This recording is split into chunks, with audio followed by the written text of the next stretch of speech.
എല്ലാവർക്കും നമസ്കാരം. നാളെ ഗുരുപൂർണിമയാണ്. നാളത്തെ ദിവസത്തിന്റെ പ്രാധാന്യത്തെപ്പറ്റി 2 വാക്ക് പറയാനാണ് ഞാൻ നിങ്ങളുടെ മുന്നിൽ വന്നിരിക്കുന്നത്.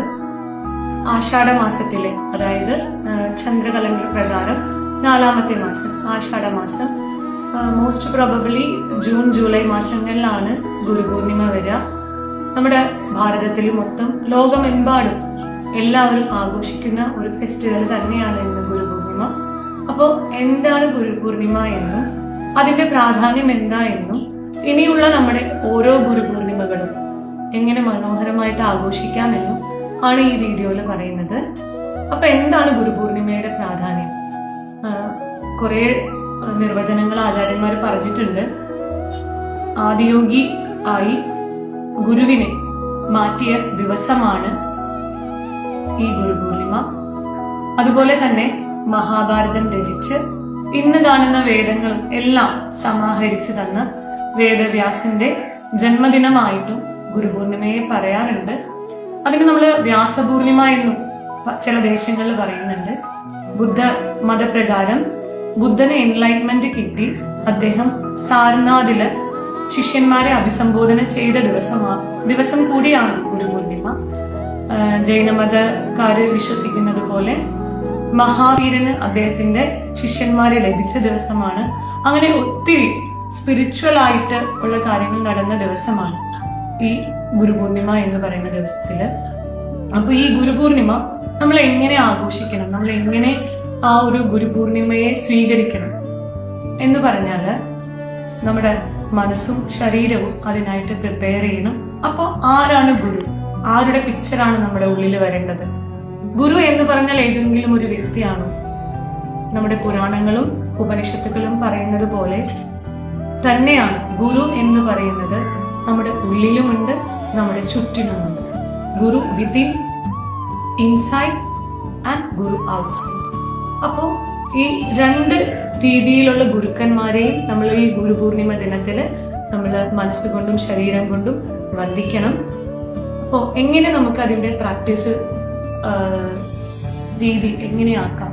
നമ്മൾ ഗുരുപൂർണിമ ദിവസത്തില് കാലത്തെ എഴുന്നേൽക്കുക, ബ്രഹ്മമുഹൂർത്തത്തിൽ എഴുന്നേൽക്കുക, ശരീരശുദ്ധിയൊക്കെ വരുത്തിയതിനു ശേഷം കുറച്ചു നേരം നമ്മുടെ ശ്വാസത്തെ മാത്രം ഒന്ന് ഒബ്സർവ് ചെയ്ത് ഒന്ന് സൈലന്റ് ആയിട്ടിരിക്കാം. നമ്മൾ ഈ യോഗ പ്രാക്ടീഷണേഴ്സ് ആണെങ്കിൽ നമ്മുടെ യോഗ മാറ്റൊക്കെ ആ ഒരു നമ്മൾ പ്രാർത്ഥന ചൊല്ലുന്ന സ്ഥലങ്ങളിലൊക്കെ കൊണ്ടുവയ്ക്കാം. എന്നിട്ട് കണ്ണടച്ചിട്ട് നമ്മൾ ആ ഒരു ഗുരുവിന്റെ ബ്ലെസ്സിങ്സിന് വേണ്ടിയിട്ട് തലയൊന്ന് കുമ്പിട്ട് ആ ബ്ലെസ്സിങ്സ് കിട്ടി എന്ന് നമ്മുടെ മനസ്സിൽ തോന്നുന്ന നിമിഷം നമുക്ക് പ്രാക്ടീസ് സ്റ്റാർട്ട് ചെയ്യാം.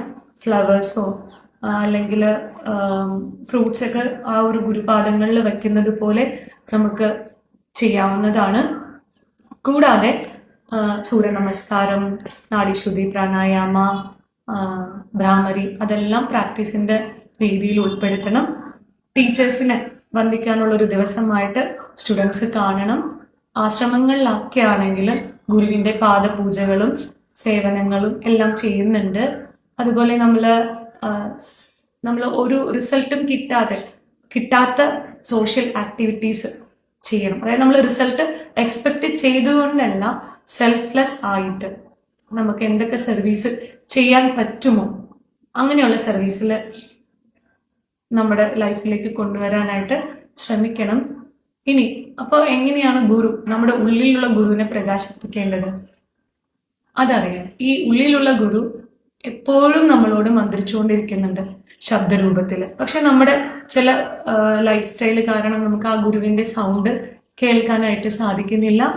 അപ്പോൾ നമ്മൾ സാധന ശീലമാക്കുക. ഇനി നമ്മുടെ ഓരോ ലൈഫിന്റെ ഓരോ ഘട്ടങ്ങളിൽ ഓരോ രീതിയിൽ സ്വാധീനിച്ച കുറേ വ്യക്തികൾ ഉണ്ടാവാം. നമ്മുടെ സ്കൂൾ ടൈം മുതൽ നമ്മളെ പഠിപ്പിച്ച ടീച്ചേഴ്സ് ഉണ്ടാവാം, നമ്മൾ ഏതെങ്കിലും ആർട്ട് ഫോം പഠിപ്പിച്ച ടീച്ചേഴ്സ് ഉണ്ടാവും. അവരെ എല്ലാവരെയും ഈ ഗുരുപൂർണിമ ദിവസത്തിൽ നമ്മൾ വന്ദിക്കുക. ആ ഒരു ഗുരു തത്വത്തെ, നമ്മുടെ ഉള്ളിലുള്ള ഗുരു തത്വത്തെ എന്നും പുറത്തേക്ക് കൊണ്ടുവരാൻ നമ്മൾ ശ്രമിച്ചുകൊണ്ടേയിരിക്കുക.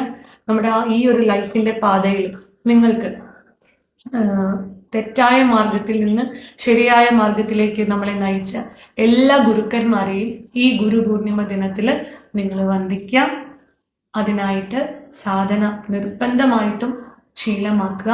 ഇനി വരുന്ന എല്ലാ ഗുരുപൂർണിമകളും ഇത് ഓർമ്മയിൽ വെച്ചുകൊണ്ട് എപ്പോഴും ആ ഗുരുകടാക്ഷത്തിനായിട്ട് സാധന നിർബന്ധമാക്കിയിട്ട് നിങ്ങൾ പരിശ്രമിക്കുക. നമ്മുടെ കുഞ്ഞു കുട്ടികൾക്കും എല്ലാവർക്കും ഇത് പാസ് ചെയ്ത് കൊടുക്കുക.